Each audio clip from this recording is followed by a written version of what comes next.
Општина Кочани чека амин од владата за изградба на регионалниот старечки дом.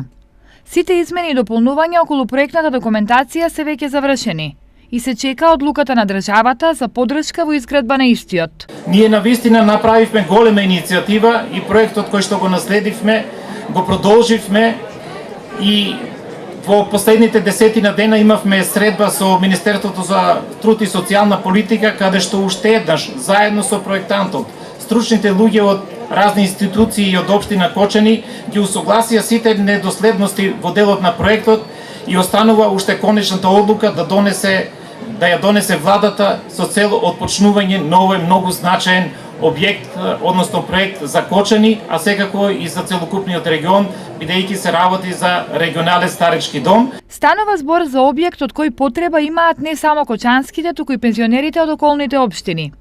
Имајќи го предвид трендот на иселување на младите од регионот, ваквиот објект треба да биде приоритет и за локалната и за централната власт. Токму затоа, градоначалникот Илиев е оптимист дека проектот конечно ќе се реализира. Ќе биде еден од правите проекти во Македонија. Мислам дека во моментот колку што сум информиран, вакви проекти постојат само 2 и мислам дека реализацијата навистина ќе биде известна и брза. Домот за стари изнемоштени лица треба да се гради на 1140 метри квадратни. На оваа површина треба да се изгради ресторански дел и 3 ката за сместување на лицата.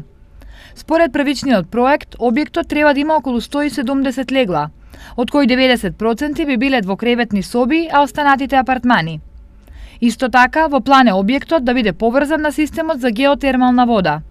Изработката на проектната документација чинеше околу 2 милиони денари, средства што ги обезбеди Сдруженијето на пензионери од Кочани.